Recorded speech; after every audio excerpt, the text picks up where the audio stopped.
اعوذ باللہ من الشیطان الرجیم بسم اللہ الرحمن الرحیم الحمد للہ رب العالمین وصلی اللہ علی محمد وآلہ اجمعین واللعنۃ الدائمۃ علی اعداء محمد وآل محمد اما بعد وفقنا اللہ وإیاکم للعلم والعمل الصالحین انشاءاللہ تعالی۔ حرم امیر المومنین علیہ السلام نجف اشرف سے انٹرنیشنل المعارف العلویہ شارکوس کا یہ سلسلہ جاری ہے، اور نکاح کے دروس میں سے جو 22 نمبر درس ہے یہ آپ کی خدمت میں پیش ہے۔ ہم نکاح متع کے احکام ڈسکس کر رہے تھے، اور آج کچھ مزید کہے احکام آپ کی خدمت میں پیش کریں گے۔ جس طریقے سے کہ ہم نے کہا تھا کہ نکاح دائمی میں بہت ساری شرائط لگانے کا اختیار رہتا ہے کہ جو جائز شرائط ہوں، شریعت کے خلاف نہ ہوں، جو عقد کے تقاضوں کے خلاف نہ ہوں۔ بالکل وہی صورتحال یہاں پر بھی ہے کہ یہاں پر بھی ایک خاتون اور جو مرد ہے وہ آپس میں شرائط کیا طے کر سکتے ہیں کہ جو جائز شرائط ہوتی ہیں۔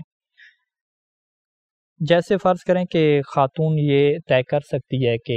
مرد جو ہے وہ رات میں اس کے پاس آئے گا، دن کو نہیں آئے گا، یا دن کو اس کے پاس آئے گا، رات کو نہیں آئے گا، یا جو ہے وہ اس کے ساتھ جماع نہیں کرے گا، یا اتنے عرصے کے لیے جماع نہیں کرے گا، یا فلاں جو ہے وہ کام نہیں کرے گا۔ اس طریقے سے یہ ساری شرائط کیا وہ آپس میں طے کر سکتے ہیں، اور ان شرائط کی پابندی کرنا ان کے اوپر واجب ہوگا۔ اور یہاں پہ قانون یہی ہے کہ اگر مرد جو ہے وہ ان شرائط کی پابندی نہیں کرتا، یا خاتون شرائط کی پابندی نہیں کرتی، تو ان شرائط کی پابندی نہ کرنے سے نکاح ان کا ٹھیک رہے گا، نکاح ان کا باطل نہیں ہوگا، فقط یہ کہ گناہ گار ہوں گے، چونکہ انہوں نے جو شرائط طے کی تھیں اس کی کیا انہوں نے پابندی نہیں کی۔ ایک اور یہاں پہ شرعی مسئلہ کہ جو نان و نفقہ دینا ہوتا ہے، جو نکاح دائمی والی بیوی ہوتی ہے اس کا نان و نفقہ دینا شوہر کے اوپر واجب ہوتا ہے، جبکہ جو غیر دائمی بیوی ہے، نکاح متع والی بیوی ہے، اس کا نان و نفقہ دینا شوہر کے اوپر واجب نہیں ہوتا، لیکن بیوی کے پاس یہ اختیار ہوتا ہے کہ نکاح متع کرتے وقت شوہر کے اوپر یہ شرط لگا سکتی ہے کہ تم مجھے نان و نفقہ دو گے، میرے خرچے اٹھاؤ گے۔ تو اگر شوہر اس بات کو قبول کر لے، اس شرط کو، تو اس کے اوپر واجب ہو جاتا ہے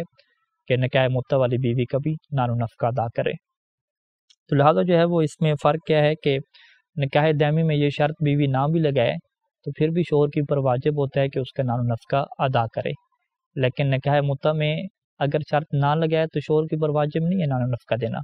لیکن اگر بیوی شرط لگا دے کہ میں نکاح متع اس شرط پہ کروں گی کہ میرے اخراجات تم اٹھاؤ گے، نان و نفقہ کیا مجھے دو گے، یعنی مہر الگ سے، مہر کے علاوہ یہ نان و نفقہ کا کیا مسئلہ الگ سے ہوگا، تو اس صورت میں شوہر کے اوپر پھر واجب ہو جاتا ہے کہ اس کے ان نان و نفقہ اٹھائے اور اسی شرط کے مطابق کیا کرے، عمل کرے۔ ایک اور مسئلہ یہاں پہ ہے کہ نکاح متع میں بیوی کے لیے کیا شوہر کی اطاعت کرنا ضروری ہے، تو وہ جو جنسی اطاعت کا تعلق ہے، حقوق ازدواجی کو ادا کرنے کے لیے اطاعت کا تعلق ہے، تو وہ یہاں پر بھی بیوی کے اوپر واجب رہتی ہے۔ بیوی کے لیے جائز نہیں ہوتا کہ وہ انکار کرے، جنسی استمتاع سے، جنسی لذت اٹھانے سے شوہر کے لیے انکار کر دے کہ میں تمہارے قریب نہیں آتی، یہ اس کے لیے حرام ہوتا ہے۔ اگر اس نے نکاح کر لیا تو یہ بغیر کسی شرعی عذر کے اس کا وہ انکار نہیں کر سکتی۔ ہاں، یہاں پہ اس کے لیے آپشن رہتا ہے کہ وہ شوہر کی مرضی کے بغیر جو ہے وہ کہیں جا سکتی ہے، کہیں پہ جانا ہو، شوہر کے گھر سے باہر نکلنا ہو، تو یہ اس کے پاس کیا مرضی رہتی ہے کہ وہ جا سکتی ہے۔ لیکن اگر شوہر نے اس سے مطالبہ کیا ہوا ہے جنسی حق کا، تو پھر وہ جنسی حق کو ادا کرے گی اور اس کے بعد کہہ جائے گی، یعنی اس کا گھر سے باہر جانا تبھی حرام ہوگا کہ اگر وہ شوہر کا یہ جو جنسی حق ہے اس کی کیا ہوتی ہو، خلاف ورزی ہوتی ہو۔ لیکن اگر اس کی خلاف ورزی نہیں ہوتی تو پھر خاتون کے پاس یہ اختیار رہتا ہے کہ شوہر کی مرضی کے بغیر وہ باہر جا سکتی ہے، جبکہ نکاح دائمی میں ایسا نہیں ہے۔ نکاح دائمی میں چاہے شوہر کی حق تلفی نہ ہوتی ہو، اس کے جنسی حق کی حق تلفی نہ ہوتی ہو، پھر بھی بیوی کے اوپر یہ حرام ہوتا ہے کہ شوہر کی مرضی کے بغیر جو ہے وہ شوہر کے گھر سے باہر نکلے، جبکہ یہاں پہ ایسا نہیں ہے۔ تو یہ تھوڑا سا کیا آ جائے گا، یہاں پہ فرق آ جائے گا۔ نان و نفقہ میں بیوی کا نان و نفقہ تو جو ہے وہ اگر شرط نہ لگائی گئی ہو تو وہ اٹھانا واجب نہیں ہوتا، لیکن جو اولاد پیدا ہوگی تو اولاد جو ہے وہ ساری کی ساری شوہر کی ذمہ داری ہوتی ہے۔ شوہر کے اوپر واجب ہوتا ہے کہ اس اولاد کا کیا خرچہ اٹھائے، اور جو نان و نفقہ اولاد کا باپ کے اوپر واجب ہوتا ہے وہ سارے کے سارے احکام یہی ہوں گے۔ جس طریقے سے کہ دائمی نکاح میں ہوتا ہے کہ اگر بیوی کو طلاق بھی دے دے پھر بھی کیا ہے بچوں کے اخراجات اس شوہر کو اٹھانے پڑتے ہیں، تو نکاح متع میں بھی ایسے ہے کہ چاہے ان کی مدت ختم ہو جائے، یہ دونوں جدا ہو جائیں، پھر بھی جو بچے ہوں گے وہ سارے کے سارے اس کے حقوق جو ہیں وہ پورے کرنے، وہ ساری شوہر کی ذمہ داری ہوگی، ان کی پرورش، ان کے اخراجات اور سب کچھ۔ یہاں پہ جو ہے وہ آگے ہم چلتے ہیں کہ میراث کے حوالے سے یہ قانون موجود ہے کہ نکاح متع والی جو بیوی ہوتی ہے اس کو شوہر سے میراث نہیں ملتی، لیکن ایک مسئلہ فقہ میں یہ ڈسکس ہوتا ہے کہ کیا وہ نکاح متع کرتے وقت یہ شرط لگا سکتی ہے کہ میں میراث لوں گی، کہ تمہیں میراث جو ہے وہ دینا پڑے گی،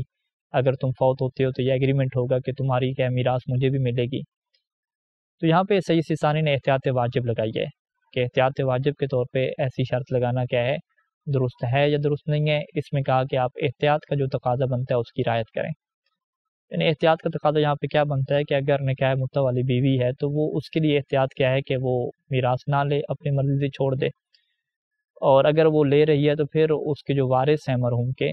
وہ اس احتیاط کے اوپر عمل کریں اور اس کو جو ہے وہ اپنی مرضی سے جو ہے وہ حصہ کیا دے دیں، یعنی دونوں آپس میں سلوک کر لیں، تو یہ بھی کیا ہے کہ احتیاط کا تقاضا بنتا ہے اور ایک طریقہ بنتا ہے۔ تو لہٰذا یہ مسئلہ کیا آپ کے سامنے آ گیا۔ تو یہ وہ بنیادی تھوڑے بہت کیا فرق ہیں جو نکاح متع میں اور نکاح دائمی کی جو بیوی ہے اس کے درمیان کیا رہتے ہیں۔ اگلا جو مسئلہ ابھی ہم ڈسکس کرنے جا رہے ہیں کہ نکاح متع میں طلاق تو نہیں ہوتی، وہ جو انہوں نے ٹائم رکھا ہوتا ہے وہ جب ختم ہوگا تو پھر کیا جدا ہوں گے،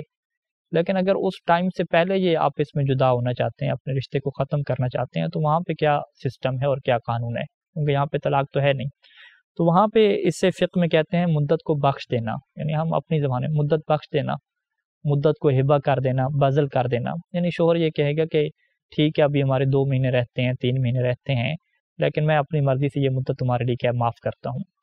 تو مدت بخش دینا یہاں پہ بالکل وہی طلاق والا فائدہ دے گا کہ یہ دونوں آپس میں کیا جدا ہو جائیں گے۔ یہاں پہ ایک نقطہ اہم ہے کہ یہ جو مدت کو بخش دینا ہے اس کے لیے فقط نیت کافی نہیں ہوتی کہ شوہر نے یہ نیت کر لی کہ ابھی جو ہے وہ 2 مہینے 3 مہینے جو ہمارے رہتے ہیں یہ میں کیا ختم کرتا ہوں۔ نیت کرنے سے ایسا نہیں ہوگا، بلکہ اسے اس کا اظہار کرنا ہوگا، یا اپنے الفاظ سے یہ بات کہے، زبان سے یہ الفاظ کہے، یا اپنے عمل کے ذریعے سے یا اشارے کے ذریعے سے یہ کہے، اگرچہ وہ الفاظ ایسے ہی ہوں جیسے وہ یوں یہ جملہ کہہ سکتا ہے کہ جو تمہارے اور میرے درمیان تھا سب ختم ہو گیا، آج کے بعد ہم کیا نہیں ملیں گے۔ اس طرح کے جو جملے ہیں کہ جس سے یہ سمجھا جاتا ہے کہ یہ اپنے نکاح کی مدت کو کیا ختم کر رہا ہے، تو یہ ہو سکتا ہے۔ اشارہ بھی اس میں ہو سکتا ہے، کوئی عملی کردار بھی ہو سکتا ہے، یعنی فقط نیت کیا کافی نہیں ہے، ایسا جملہ کیا ہے اسے کہنا پڑے گا، کوئی اشارہ اسے یا عملی طور پہ کوئی میسج وغیرہ کر کے کال کے ذریعے سے اسے یہ کیا ہے کہنی چیزیں پڑتی ہیں۔ اور یہاں پہ پھر اس کے جو احکام ہیں وہ طلاق والے نہیں ہوتے، یعنی جب ایک مرد جو ہے وہ طلاق دیتا ہے بیوی کو تو اس میں کچھ شرائط ہوتی ہیں، تقریباً 11 شرائط ہیں۔ ان مثال کے طور پہ ایک شرط کیا رہتی ہے کہ بیوی جو ہے وہ حیض کی حالت میں نہ ہو، لیکن یہاں پہ ایسا نہیں ہے، وہ حیض کی حالت میں ہو تو پھر بھی کیا اس کی مدت کو وہ ختم کر سکتا ہے۔ مدت کا بخشنا جو ہے وہ طلاق کی طرح کے اس کے اوپر سارے احکام نہیں آئیں گے، بلکہ وہ مدت کو ختم کر سکتا ہے، چاہے خاتون کیا ہے حیض کی حالت میں ہو اور انہوں نے جماع کی ہوا ہو، تو یہ اس کو کیا ختم کر سکتا ہے۔ لہذا طلاق والی جو شرائط ہیں یہاں پہ مدت کو ہبہ کرنے میں، مدت کو بخشنے میں جو ہے وہ طلاق والی شرائط یہاں پہ نہیں آتے۔ اچھا، یہاں پہ اسی طریقے سے جو ہے وہ ایک اور بحث ہے کہ یہ جو مدت بخشی جاتی ہے اس میں یہ ضروری نہیں ہوتا کہ بیوی جو ہے اسے قبول بھی کرے تو یہ کیا ہے ان کا نکاح ختم ہوگا، نہیں، بیوی قبول نہ بھی کرے، اگر شوہر نے مدت بخش دی ہے تو یہ دونوں کیا جدا ہو جائیں گے۔ اور اسی طریقے سے یہ بھی ضروری نہیں ہوتا کہ بیوی کے علم میں یہ بات آئے اور اس کو بتائے اور اس کے سامنے کہے، نہیں، وہ بیوی کو نہ بھی بتائے، ایسے کسی کو کہہ دے کہ میری جو مریم بیوی ہے فرض کریں اس کی میں نے مدت کو بخش دیا، ختم کر دیا، تو یہ ان کی مدت کیا ختم ہو جائے گی۔ بعد میں بیوی کو پتہ چلے تو وہ ان کا نکاح کیا اسی ٹائم سے ختم ہو چکا ہے جس دن کیا ہے اس نے کہہ دیا تھا یہ جملہ۔ تو لہٰذا بیوی کے علم میں اس چیز کا ہونا، اس کے سامنے کہنا، اس کا قبول کرنا، یہ چیزیں کیا ضروری نہیں ہوتی ہیں۔ اچھا، ایک اور بحث کہ جس طریقے سے ہم نکاح متع میں یہ بحث کرتے تھے کہ جب شرط وہاں پہ لگائی جاتی ہے تو وکالت جو ہے نا وہ طلاق کی وکالت وہ بیوی لے سکتی ہے، تو یہاں پہ مدت بخشنے کی جو وکالت ہے نا وہ بھی کیا بیوی لے سکتی ہے۔ یعنی بیوی کسی سے فرض کریں کہ کوئی لڑکی جو ہے وہ کسی سے نکاح متع کرتی ہے 5 سال کے لیے، اور وہ یہ کہتی ہے کہ ان 5 سال کے دوران جو مدت کو ختم کرنا ہے، مدت کو بخشنا ہے، اس کی وکالت میرے پاس ہوگی کہ میں تمہاری وکالت میں کیا ہے اپنی مدت کو کیا ختم کر سکتی ہوں۔ اور وہ لڑکا اس بات کے اوپر راضی ہو جاتا ہے اور اسی کے اوپر ان کا نکاح ہو جاتا ہے، تو اب بیوی کے پاس یہ وکالت آ جائے گی۔ وہاں پہ ہم کیا کہتے تھے؟ طلاق کی وکالت، کہ بیوی خود کو کیا طلاق دے گی۔ یہاں پہ کیا ہے؟ نکاح مطلق کو بخشنے کی وکالت۔ یہ تھوڑا سا جملہ کیا چینج ہو جائے گا، وگرنہ سسٹم اور قانون کیا سارے کا سارا ویسے ہی رہے گا۔ تو یعنی یہاں پہ یہ شرط نہیں لگائی جا سکتی کہ نکاح میں مدت کو بخشنے کا اختیار میرے پاس ہوگا، جس طریقے سے وہاں پہ یہ شرط نہیں لگائی جا سکتی تھی کہ طلاق کا حق اور اختیار کیا میرے پاس ہوگا۔ جس طریقے سے وہاں پہ وکالت کی بات ہوتی تھی کہ طلاق دینے میں میں وکیل ہوں گی، وکالت میرے پاس ہوگی، یہاں پر بھی یہ وکالت کی بات ہوگی کہ نکاح مطلق کی جو مدت بخشنے کی وکالت ہے وہ کیا میرے پاس ہوگی۔ باقی سارے احکام کیا سیم رہیں گے۔ اگر کوئی ایسا جملہ کہا گیا ہے تو اب ان کے مقصود کو کیا دیکھا جائے گا کہ ان کا مقصد کیا تھا۔ اگر مقصد ان کی یہی وکالت تھی جو فقہ جعفری میں جائز ہے تو پھر اسی کے مطابق کیا عمل کیا جائے گا، اور اگر ان کا مقصد کیا ہے وہی مدت بخشنے کا حق لینا تھا جو شوہر کے پاس ہوتا ہے تو پھر ظاہری بات ہے یہ شرط کیا ہو جائے گی؟ باطل ہو جائے گی۔ اچھا، یہاں پہ ایک اور مسئلہ آتا ہے کہ مدت بخشنے کے بعد جو ہے وہ عدت کے کیا احکام رہتے ہیں؟ کیا عدت کے دوران یہ دونوں آپس میں شادی کر سکتے ہیں؟ تو یہ بات تو بڑی واضح ہے کہ عدت کے دوران اگر یہ دونوں دوبارہ آپس میں شادی کرنا چاہیں نکاح مطلع میں تو وہ تو کیا کر سکتے ہیں، ٹھیک ہے؟ یعنی عدت ان کی ختم ہوگی نکاح مطلع میں، نکاح مطلع میں عدت کے دوران، یعنی ہم اس مسئلے کو مزید واضح کرتے ہیں کہ جیسے جو ہے وہ کسی بندے نے نکاح مطلع کیا اور اس بیوی کی جو ہے وہ مدت کو بخش دیا، مدت کو بخشنے کے بعد اب کیا ہے بیوی عدت گزار رہی ہے، اب کسی اور مرد نے اگر اس سے شادی کرنی ہے تو وہ عدت کے دوران شادی نہیں کر سکتا، اس کے لیے انتظار کرنا واجب ہے کہ اس کی عدت ختم ہوگی تو پھر کیا وہ اس سے شادی کرے گا۔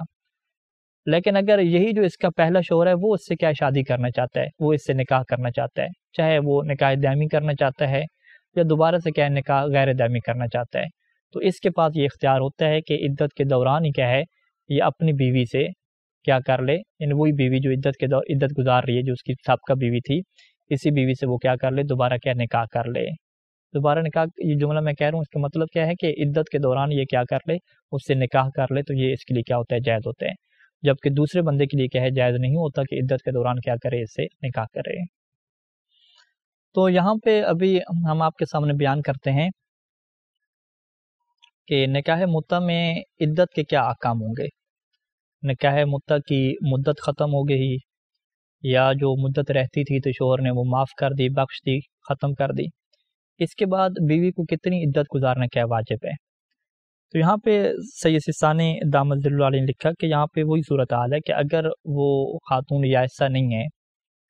یعنی یائسہ کسے کہتے ہیں کہ جس کی عمر 50 سال ہو گئی ہو اور اب اس سے دوبارہ حیض آنے کی امید بھی ختم ہو چکی ہو، ان دو چیزیں کٹھی، عمر بھی 50 سال ہو گئی ہو اور حیض آنے کی امید بھی ختم ہو چکی ہو، تو یہ خاتون یائسہ ہوتی ہے۔ اگر وہ یائسہ خاتون ہے تو اس کے اوپر عدت گزارنا واجب نہیں ہوتا، اور اسی طریقے سے نابالغ خاتون ہے تو اس کے اوپر بھی عدت گزارنا واجب نہیں ہوتا،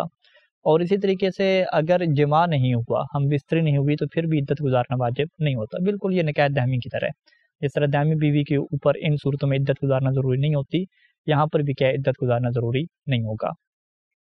لیکن اگر جماع ہو گیا ہے اور بیوی کیا ایسا نہیں ہے اور نابالغ بھی نہیں ہے تو پھر اس کے اوپر کیا عدت گزارنا ضروری ہوگا۔ اگر ایک خاتون ایسی ہے کہ جس کو حیض آتا ہے تو پھر سید سستانی دامت ظل علیہ نے لکھا کہ اس کی جو عدت ہے وہ 2 حیض ہوگی، 2 مکمل حیض، حیضتان کاملتان، اور ایک حیض کیا کافی نہیں ہوگا۔ یعنی فرض کریں ایک خاتون کو مدت بخش دی گئی یا اس کی نکاح مطلع کی مدت ختم ہوئی تو اب وہ دیکھے گی کہ اس کو حیض کب آتا ہے، جب اس کو حیض آئے گا اور حیض پورا ہو جائے گا، ختم ہو جائے گا، پاک ہو جائے گی، پھر پاکی کے ایام چلیں گے، اب اس کے بعد دوبارہ اسے حیض آئے گا، جب دوبارہ حیض آئے گا اور یہ حیض بھی جب مکمل ہوگا، جب اس کی پاکی کا دن آئے گا تو اس وقت اس کی عدت کیا ہو جائے گی؟ ختم ہو جائے گی۔ اور یہاں پہ سید سستانی دامت ظل علیہ نے لکھا کہ احتیاط واجب کے طور پہ ایک حیض کافی نہیں ہے۔ کچھ وہ کہا یہاں پہ ایک حیض کو کافی قرار دیتے ہیں، لیکن سید سستانی یہاں پہ احتیاط واجب لگاتے ہیں کہ نہیں، یہاں پہ 2 حیض کا مکمل ہونا کیا ہے؟ ضروری ہے۔ یہ تو وہ خاتون ہے کہ جس سے حیض جو ہے وہ آتا ہو، کچھ خواتین ایسی ہیں کہ جس سے حیض نہیں آتا، کسی بیماری کی وجہ سے انہیں حیض نہیں آتا یا کوئی ایسا ان کی مشکل ہے کہ انہیں حیض آتے ہی نہیں ہے، تو پھر وہ کیا کریں گے؟ تو وہاں پہ سید سستانی دامت ظل علیہ نے لکھا کہ 45 دن 45 دن 45 دن کیا بنے گی؟ ان کی عدت بنے گی۔ 45 دن کے بعد یہ دوبارہ کیا کر سکتی ہے؟ نکاح کر سکتی ہے کسی اور سے۔ 45 دن کے اندر یہ کسی اور سے نکاح نہیں کر سکتی، 45 ڈیز اس کے کیا ہوں گے، عدت کے ہوں گے۔ یہ ساری جو عدت کے ابھی ہم نے آپ کو بات بتائی ہے اس صورت میں ہوتا ہے کہ جب خاتون حاملہ نہ ہو۔ اگر خاتون کو حمل ہو گیا اور خاتون حاملہ ہے تو پھر اس کی جو عدت ہوتی ہے وہ واضح حمل ہوتی ہے، جب وہ بچہ پیدا کرتی ہے تو پھر اس کی عدت کیا ہوتی ہے، ختم ہوتی ہے۔ پھر یہ 45 ڈیز یہ نہیں دیکھے جاتے، جب وہ بچہ پیدا کرے گی، چاہے ہفتے بعد بچہ پیدا کر لے، 10 دن بعد، 20 دن بعد، جب بچہ پیدا کرے گی، یہ بچہ سکت ہوگا اس کا، اس ٹائم پہ اس کی کیا ہو جائے گی، عدت ختم ہو جائے گی۔ تو یہ کیا ہے، حاملہ خاتون کی کیا ہے عدت کا یہ مسئلہ الگ سے ہے۔ اسی طریقے سے یہ تو عدت کیا تھی، مدت بخشنے کے بعد یا مدت جو ہے وہ ختم ہو گئی۔ اب مسئلہ آتا ہے کہ اگر شوہر فوت ہو گیا، شوہر فوت ہونے کے بعد عدت وفات کون سی ہے؟ تو عدت وفات بالکل وہی ہے جو نکاح دائمی میں ہوتی تھی، جیسے وہاں پہ 4 مہینے اور 10 دن تھی، یہاں پر بھی جو ہے وہ 4 مہینے اور 10 دن کیا ہوگی، اس کی عدت ہوگی۔ وہ کس صورت میں؟ اگر خاتون حاملہ نہیں ہے۔ اگر خاتون حاملہ ہے تو پھر دیکھا جائے گا کہ کون سا ٹائم جو ہے وہ زیادہ ہے۔ اگر جو ہے وہ حامل 4 مہینے 10 دن سے پہلے جو ہے وہ بچہ پیدا ہو جاتا ہے تو پھر تو اسے 4 مہینے 10 دن مکمل کرنے پڑیں گے، ٹھیک ہے۔ اور اگر جو ہے وہ 4 دن 10 دن مکمل ہو گئے اور بچہ بھی پیدا نہیں ہوا تو پھر عدت اس کی پھر بھی باقی رہے گی جب تک جو ہے وہ یہ کیا ہے بچہ پیدا نہ کر دے۔ اسے کیا کہتے ہیں کہ 4 مہینے 10 دن اور جو حمل واضح حمل ہے یعنی بچے کے پیدا کرنا ہے، ان دونوں میں دیکھ لیں، جو ان میں سے لمبا ہوگا پیریڈ اسی کو آپ کیا قرار دیں گے، عدت وفات قرار دیں گے۔ تو یہاں پہ آپ نے دیکھا کہ بالکل جو ہے وہ یہاں پہ عدت وفات جو ہے وہ نکاح دائمی کی طرح رہتی ہے۔ ہاں، جو دوسری عدت ہے مدت کے ختم ہونے کے بعد یا مدت کے بخش دینے کے بعد، اس میں تھوڑا سا کیا آتا ہے، ٹائم پیریڈ میں کیا آتا ہے، فرق آتا ہے۔ تو یہاں تک جو ہے وہ نکاح مطلق کے جو اہم احکام تھے وہ آپ کی خدمت میں ہم نے بیان کر دیے، مکمل ہو گئے ہیں، اور اس درس کے سوالات کیا ہے آپ کی خدمت میں ہم رکھنے لگے ہیں۔ سب سے پہلا سوال یہ ہے کہ نکاح مطلق کے دوران کون کون سی شرائط جو ہے وہ لگائی جا سکتی ہیں، اس کا قانون ہمارے سامنے کیا ہے وہ بیان کریں۔ دوسرا سوال کہ اگر نکاح مطلق میں یہ شرط لگائی جائے کہ جماع نہیں ہوگا، جماع کی اجازت، ہم بستری کی اجازت نہیں ہوگی، تو کیا یہ شرط لگانا درست ہے؟ تیسرا سوال کہ نکاح مطلق میں یہ شرط لگانا کہ شوہر نان و نفقہ بھی دے گا، کیا یہ شرط لگانا درست ہے؟ چوتھا سوال کہ نکاح مطلق میں کیا یہ شرط لگائی جا سکتی ہے کہ شوہر سے میراث بھی ملے گی اس کو؟ اس بارے میں صحیح ثانی کا کیا موقف ہے اس کو بیان کیجیے۔ اور پانچواں سوال کہ نکاح مطلق کی جو مدت کو ہبہ ہے یا بدل کر دینا یا بخش دینا، یہ ایک ہی الفاظ ہیں، ہبہ کر دے، بدل کر دے، بخش دے، معاف کر دے،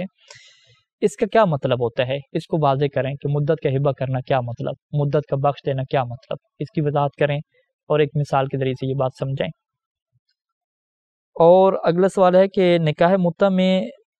کیا بیوی پر شوہر کی اطاعت کرنا واجب ہوتی ہے، اور کس قسم کی اطاعت کرنا یہاں پہ واجب ہے اس کو کیا واضح کریں، اور نکاح جو دائمی ہے اور نکاح مطلق میں یہاں پہ ایک فرق ہے اس کو کیا کریں، بیان کریں۔ اور اگلا سوال ہے کہ اگر نکاح مطلق میں شوہر فوت ہو جائے تو بیوی کو کتنی عدت کیا گزارنا یہاں پہ ضروری ہوتی ہے؟ کون سی بیوی؟ نکاح مطلق والی، نکاح مطلق والی بیوی کو یہاں پہ کتنی عدت گزارنا ضروری ہوتی ہے اس کو کیا بیان کریں۔ اور آخری سوال ہے کہ نکاح مطلق کی جب مدت ختم ہو جائے یا اس مدت کو ہبہ کر دے، شوہر زندہ ہے ابھی، تو اس وقت بیوی کی عدت کتنی بنتی ہے، یعنی نکاح مطلق میں عدت کتنی ہوتی ہے، اس کو کیا آپ بیان کریں تمام صورتوں کے ساتھ۔ صلی اللہ علی محمد و علی اجمعین، والسلام علیکم ورحمۃ اللہ وبرکاتہ۔